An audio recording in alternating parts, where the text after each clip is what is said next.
Ke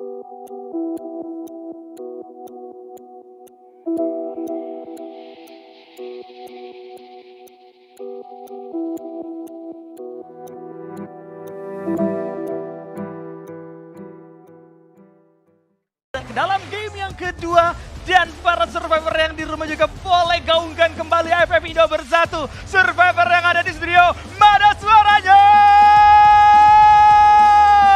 Itu dia, sudah semangat. Ini dia, langsung masuk menuju map yang kedua, Purgatory akan menjadi pertempuran kedua dan arah pesawatnya datang dari arah pojok sebelah kanan menuju ke arah crossroad. Ini akan memudahkan RRQ, memudahkan teman-teman dari Indostar dan juga EVOS Divine untuk bisa langsung ke arah mereka masing-masing. Tetapi tidak akan terjadi early fight, tetapi yang akan terjadi adalah bagaimana teman-teman dari si Triple G akan sedikit mendelay ke arah RRQ. Dan menariknya adalah kita melihat EVOS Divine yang nggak nyampe ke arah motos ternyata perang bersama dengan Reverse Red, King Kono. Aduh, di rumah batu udah chaos pecah pertempuran. Demon kali ini mendapatkan satu senjata, lihat dari seorang Sming mendapatkan satu orang AMK terjatuh begitu saja. Kawan-kawan dari EVOS Divine kehilangan dua bahkan kedai juga harus menghilang. Kali ini Reverse Red benar-benar maksimal untuk menguasai rumah batu dan mendapatkan 3 poin eliminasi. Satu player yang tersisa mau tidak mau harus melarikan diri terlebih dahulu, Bigan. Wah, bahkan udah ada yang pakai zipline-nya loh. Langsung masuk menuju ke arah dari mouse-nya itu sendiri. Hanya sisa seorang Abak saja sendirian. Memang oke dia ngedelay dengan 3 pemainnya sekaligus, tapi 3-3-nya juga tumbangnya cepat sehingga Abak tidak punya waktu banyak. Betul. Buat langsung ngelakuin reviving atau menggunakan yang namanya revival spot yang ada di arah motos. Apakah ini kejutan yang dibilang sama Bang El? Aduh, bahaya banget Ini sih, kejutannya. ini mengejutkan juga loh masalahnya. Betul, karena sekarang Abaknya juga udah mulai kandas gitu kan. Jadi benar-benar mengejutkan. Untungnya memang sempat membantukan satu player saja, tapi itu bukan hal yang bagus. Sedangkan kalau kita berpindah, chaos juga akan segera terjadi di area Brasilia. Bagaimana? Ternyata pertempuran dari kedua tim sudah mulai pecah. Team Flash versus kawan-kawan dari Expand kali ini. Pertempuran jarak jauh aja bagaimana Portalgo ternyata yang sudah mulai di pop up membuat dari tim Flash mendapatkan posisi yang jauh lebih enak dibandingkan sebelumnya nih, Bigan ya. Udah dapet aja loh Portalgo-nya loh. Ini baru 2 menit mereka udah pegang Portalgo. Iya. Mana gitu loh maksudnya. Ngumpulin koin aja berarti dapetin 1.200. Kalau pakai Suzy itu udah nginjek 4 kali baru bisa beli. Gitu ya kan. Tapi RRQ ternyata pergerakan cepat menghindari pertempuran bersama dengan si GG jadi arah sentral karena sudah terpantau meskipun nggak langsung ditabrak. Mereka sudah langsung masuk menuju ke arah dari Brasilia 13 House-nya itu sendiri dan mendeteksi adanya pertempuran. Bahkan Zuez menjadi korban pertama di tangan seorang Razor dengan headshotnya langsung confirm poin eliminasi. Crime terlihat di tangan seorang Volley. Hati-hati untuk teman-teman dari Expand. Oh my god, benar-benar wipe out di posisi ke-12 setelah mereka mendapatkan poin yang cukup lumayan dan EVOS Divine. Sayang banget. EVOS Divine harus tumbang di posisi ke-11. Sayang 1000 sayang. Namun itu yang harus kita hadapi. 2 tim Indonesia yang tersisa untuk Purgatory kali ini. RRQ masih ada bermain di sekitaran Brasilia yang seharusnya sekarang sudah mulai mendengar step scene. Jalan sendirian, cukup gegabah kali ini karena jauh sekali dari kawan-kawannya. Namun RRQ tidak mau mengambil resiko bagaimana mereka juga akan menarik diri. Tidak mau terburu-buru dalam melakukan eksekusi kali ini. Satu granat coba dimasak. Legalot sudah mulai terlihat terkena beberapa damage begitu saja. Sudah ada A124 juga yang bakal coba di pop up Shen. Kali ini tidak bisa menggunakan beras. Di sisi kiri datang bala bantuan. RRQ Kazu coba untuk mendekat kali ini. Namun lihat E-Flash juga melakukan regroup. Legalot coba untuk menggocek terlebih dahulu. Namun Global juga bakal coba dibuka sama seorang Shin. Namun datang bala bantuan membuat Replicator terjatuh. Dan Razor mendapatkan satu orang Shin. 1 tukar 1 yang terjadi. Tim Flash sudah terlanjur sampai. Razor juga udah mulai berada di depan melawan 2 player sekaligus. Membuat seorang Razor menjadi tumbal nampaknya. Namun tidak boleh terburu-buru. Karena Dudes juga akan datang dengan pengguna Woodpecker-nya, Bigan. Oh my god, RRQ hampir saja kehilangan arahnya. Tapi Razor masih bisa melindungi dan Abe berhasil mendapatkan seorang volley. Di sana Abe dengan bisa mendapatkan 2 pemain. Langsung masuk lagi ke arah depan. Terkena silent dari lawannya. Memiliki kesempatan sangat besar untuk seorang Abe. Terus datang dari arah yang lain. Lihat terus bagaimana Minuja berhasil mendapatkan 1 pemain terakhir dari tim Flash dan RRQ Kazu. Ini dia RRQ mulai mulai dapat temponya. Bagaimana kalian tadi bisa melihat satu usaha penarikan yang dilakukan sama seorang Legalot membuat 3 player lainnya memiliki waktu untuk melakukan follow up. Tim Flash memang datang secara bersamaan, tapi RRQ juga bisa melakukan counterplay dengan adanya move yang begitu cepat dari masing-masing playernya. Satu kesempatan yang bagus, Brasilia juga sekarang secara utuh dimiliki oleh RRQ, membuat resource mereka akan jauh lebih baik lagi untuk mendapatkan pertempuran nantinya di area early. Maksud aku di mid game. Dan nampaknya kalau kita berbicara sisi tengah, ada yang kecepet di tengah. Homeboy sekali ini bakal coba ditabrak terlebih dahulu, masuk Ektidir. Langsung coba menerobos begitu saja. Menerima damage cukup banyak. Homeboy coba diacak-acak keluar. Juga bakal coba dibuka. Namun Jembal melakukan pertukaran kali ini terhadap seorang Rush yang berhasil menembakkan dirinya juga. Di sisi kejauhan ada yang ikut campur. God of Wolf kali ini, Bigan. Oh my god, Indostars aku melihatnya mereka melakukan rush tapi tidak dengan perhitungan yang matang. Mereka hanya melihat Homeboys tapi mereka tidak mengetahui dan tidak mendeteksi kalau di belakang Homeboys masih ada God of Wolf. Ektindir memang selamat tapi lihat bagaimana Mercy, sang mantan dari Indostars akan mundur juga ke arah belakang karena pertempuran gak bakal sehat lagi. God of Wolf mendapatkan banyak sekali keuntungan dan 2 tim Indonesia dan juga Malaysia mundur dari arah pertempuran tersebut. Ya, ini udah pasti terpecah belah ya dengan adanya God of Wolf. Ini membuat pertempuran tidak sehat seperti apa yang Bigan bilang. Dan mau tidak mau 2 tim tersebut coba untuk melarikan diri. Tapi Portal Go bakal coba dibuka. Mercy terlihat di sana. Di Kuang coba untuk menarik aimnya namun masih belum mendapatkan apapun. Keluar juga bakal coba dibuka. Duel jarak terjadi. Mercy pun harus terjatuh. Lihat respon keluar yang luar biasa. Homeboys belum menyerah. Butterfly juga harus kandas begitu saja. God of Wolf masih memimpin. 4 anggotanya sama sekali tidak ada yang terjatuh. Dan Homeboys seharusnya hanya menyisakan 1 player yang sekarang entah ada di mana coba untuk melarikan diri, Bigan. Ini bisa gue bilang gara-gara Indostars sih ini memang benar gitu loh. Tapi untungnya Indostars selamat dan Betul. sekarang Homeboysnya yang benar-benar kacau secara permainan di bagian dari Arsenal Marble Works-nya tadi.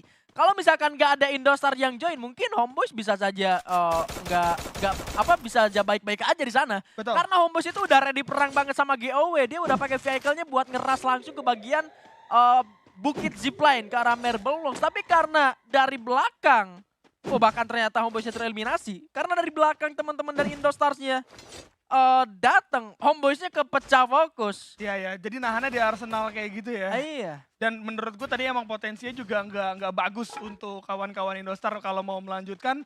Kalau sampai tadi Limnya coba untuk menggunakan Portal Go-nya masuk ke arah Arsenal, itu akan membuat mereka cukup berantakan karena tanpa diduga-duga God of Wolf juga all-in-nya begitu cepat membuat dari Indostar pun mau tidak mau harus menarik mundur. Gak masalah, masih bisa melarikan diri 8 tim. Kali ini masih tersisa dan kalau kita balik lagi menuju ke arah Brasilia, nampaknya pertempuran akan terjadi kembali. Bagaimana tim Heavy akan segera hadir dan juga datang terlebih dahulu. PI Sports sudah terpantau dengan adanya move dari seorang Nero yang berada di posisi paling belakang kali ini, Bigan.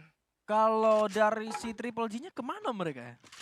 Mereka udah pindah nyebrang ke arah pulau lain kali ya. Kalau ngelihat arah kan tadi ke Brasilia, memang mereka udah di Brasilia. Ternyata si Triple G mereka berpindah gerak menuju ke arah Marble Works. Ya, rotasinya cukup menarik ya dari si Triple G ya. Bagaimana mereka bisa menghindari pertempuran sebanyak itu membuat sekarang posisi mereka juga cukup aman. Plus zona juga dapat. Tadi kalau kita lihat dari segi notif, bahkan dari si Triple G dapetin 1 poin eliminasi terhadap God of Wolf yang baru saja menyelesaikan pertempuran. Nah, Izanya udah mulai terbaca. Peter 1 jam itu berlaku. Namun lihat The Kwang datang memberikan bala bantuan membuat seorang Peter pun harus terjatuh begitu saja. One more. Kali ini bersiap untuk memberikan 1 serangan jarak jauh. Bagaimana seorang Dian juga udah mulai terpantau. Belum mengenai sasaran. Namun Dian, respect dulu harus dilakukan. Udah ada 1 Skylar juga. Dihancurkan. Dian cukup panik kali ini. Dan kakinya tetap kena bahkan dari seorang Iza pun. Kali ini terbaca dengan begitu jelas. Harus tumbang 3 player dari God of Wolf. The Kwang mau tidak mau harus melarikan diri kali ini, Bigan. Sisa sendirian dan akan dipukul mundur. Tapi ternyata serangan lain muncul menuju ke arah si Triple G di arah Marble Works. Karena ternyata Smink berhasil mendapatkan Choskyu dari jarak kejauhan di bagian Marble Works sana. Kita masih malah melihat ke arah PE Sports yang sedang melakukan looting saja, melakukan rotasi. Tapi serangan kejutan dari Red Rivers ke arah si Triple G masih belum kita lihat. Karena akhirnya Peter juga harus tumbang di tangan seorang Diamond. Oh my god, observernya kemana nih? Iya, ini kalau kita melihat kenapa lemparnya ke arah PE Sports yang sedang Lagi ngeluting. tidak ngapa-ngapain. Ngeluting aja enggak itu? Itu pertempuran ada dua arah loh tadi. Kalau kita melihat RRQ juga udah mulai bertempur dan sekarang akhirnya dilempar ke arah RRQ yang sedang menghadapi kawan-kawan Heavy kali ini. Lemparan granat juga coba dilakukan terlebih dahulu. Vitang mulai terkena beberapa damage, udah mulai terbaca, tinggal keputusan mereka mau all in atau coba untuk bertahan di satu tempat yang sama saja. Dan kalau aku lihat dari posisi RRQ yang sudah seperti ini, sebenarnya Heavy mau nggak mau harus tarik mundur. Kalau sampai Heavy dikikis abis dari segi SP-nya menggunakan resource granat, ini RRQ nantinya akan mudah sekali untuk masuk ke arah mereka, Bigan.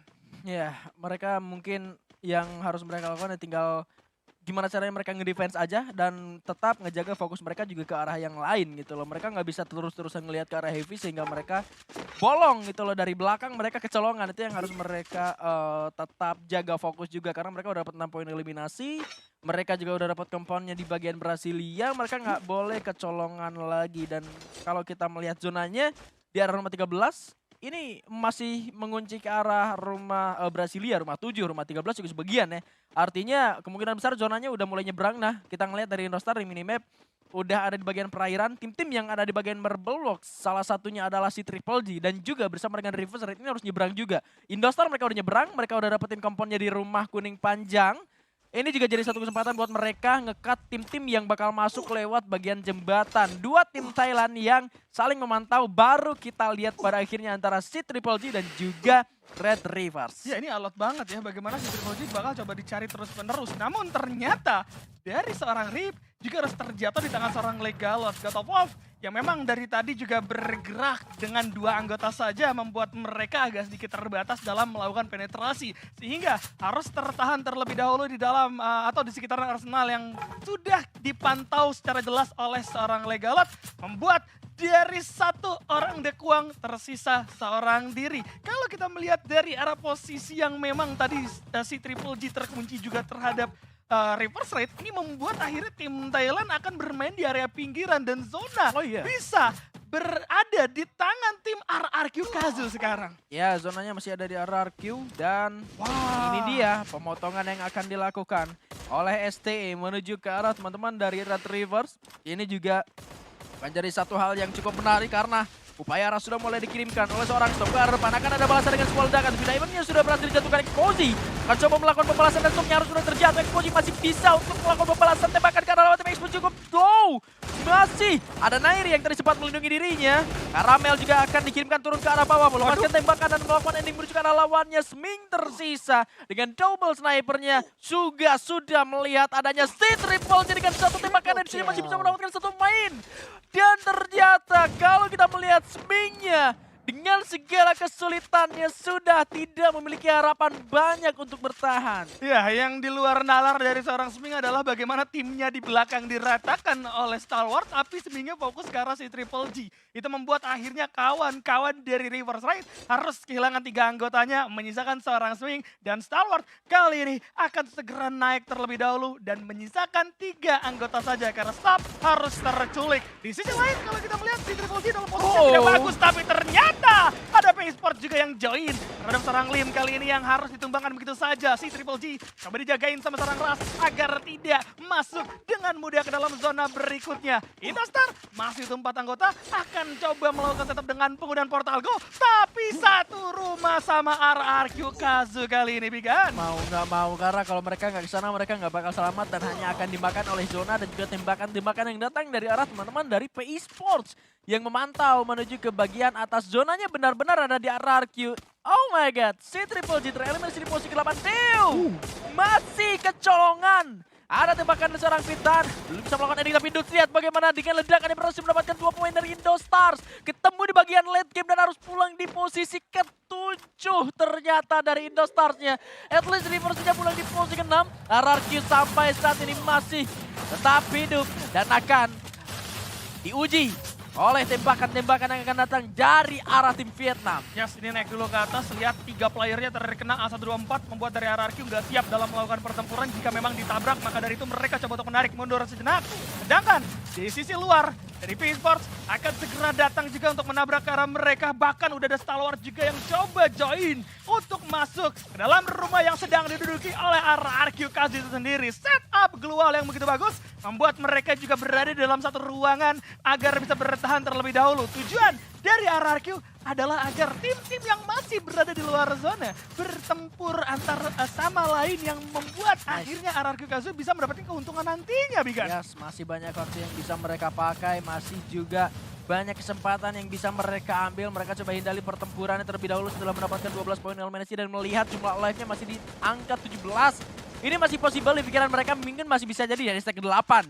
Karena zonanya adalah zona padat. Di bagian Brasilia, tinggal mencuri-curi kesempatan saja. Ini bukan pertama kalinya RRQ mengalami hal seperti ini. Bukan pertama kalinya masalah seperti ini datang menuju ke arah mereka. Maka kita yakin RRQ akan bisa melewati zona terakhir yang sangat padat penduduk seperti ini. Bahkan di satu rumah lebih dari 2 tim. STE di sana, Heavy di sana, P-Sport memantau dari kejauhan, dan God of Wolf masih ada di Kuang sendirian yang sudah juga terkena sebuah tembakan. Ada sebuah drop vehicle yang mungkin bisa digunakan oleh di Kuang bergerak untuk melakukan distraksi terhadap 16 pemain lainnya. Tapi itu akan sangat sulit sekali. Betul, dan sekarang kita melihat Tumbang dari seorang, ya Sdekuang harus tumbang di tangan seorang Deo. 3 player dari Stalwart masih berada di sisi atas, coba untuk dihajar terlebih dahulu kali ini. P-Sport masih belum mendapatkan poin eliminasi. LPT harus jatuh di tangan Dodge. Masih bisa dilakukan satu reviving. Tidak mau terburu-buru. Bagaimana setup dilakukan antar satu sama lain. Dan dari Stalwart pun akan segera memasuki satu rumah terlebih dahulu. Karena Heavy-nya udah keluar. RRQ masih berdiam diri di area kamar. P-Sports mau tidak mau harus flash terhadap Heavy di sana. Lihat dari seorang stop. Juga bakal coba dicari terlebih dahulu. Han berhasil menerbangkan ke arah seorang stop. Dan juga Dewa harus tumbang begitu saja. Stalwart kehilangan 2 anggotanya. Masih bisa dilakukan satu reviving. Nampaknya Karamel gak mau terburu-buru, tapi pertempuran akan kill di sisi luar. Saiba mendapatkan begitu banyak kill. Bagaimana seorang Heavy juga akan coba didatangkan satu persatu. Kami tidak bisa bertahan. Saiba sedang on fire kali ini. Dan kalau kita melihat dari P-Sport yang berada di area dalam akan diabsen oleh seorang Abai. Dan RRQ masih untuk 4 anggota akan berhadapan dengan Stalwart Esports yang masih berada di area luar. Zona akan segera bergerak, harus keluar. Satu headshot berhasil didapatkan sama seorang Abai. 4 lawan 3, tapi Razor dan Abai juga harus terjatuh di tangan seorang Deo. Dan juga Saiba. Kalau terjatuh, RRQ harus boss di SC kedua. Dan Stalwart Esports yang berhasil mendapatkan booyah. Oh my god, kedua kalinya tim yang berhasil untuk mendapatkan booyah di round kedua Purgatory. Tapi ini percobaan yang sangat baik sekali, sangat bagus sekali untuk teman-teman dari RRQ Kazu. Bagaimana mereka lebih memilih untuk solid pertahanan di lantai 2 dan tidak melakukan gerakan tambahan. Akhirnya mereka terhindar dari semua ledakan-ledakan granat yang dikirimkan ke lantai 2. Mereka terhindar dari semua tembakan yang akan datang ke arah mereka dan tidak terkena yang namanya third party. Karena semua tim akan masuk ke arah rumah mereka. Stalwart Esports memutuskan untuk turun dari bagian lantai 3 karena mereka ternyata memiliki plan yang lebih cerdik lagi. Betul, betul. Tidak melalui lantai 2 tapi langsung turun ke arah bawah dan eliminasi bagian bawahnya untuk bisa mendapatkan bagian angle patahan. Iya, sehingga mereka tinggal nungguin orang-orang yang keluar aja tuh. Iya, iya. Dan sebenarnya itu tadi yang bagus dari Stalwart adalah bagaimana pembagian posisi. Gak semuanya langsung turun kan. Saifanya ditugasin untuk ngebersihin Heavy dulu. Setelah kosong benar-benar baru Dewinya ikut turun dan yang lain ikut turun. Dan ya bisa kan? diandalkan Saifanya. Nah, Saifanya bisa diandalkan. Padahal tadi Heavy-nya ada 3 orang dan tiga-tiganya tumbang di tangan seorang Saifa. Membuat akhirnya Stalwart membersihkan sisi luar dengan begitu cepat. RRQ sedikit terlambat untuk melakukan follow up. Padahal tadi kalau memang terdengar suara tembakan yang begitu hebatnya di arah luar, Heavy dan juga seorang Saifanya sedang bertempur, RRQ bisa memaksimalkan momentum tersebut.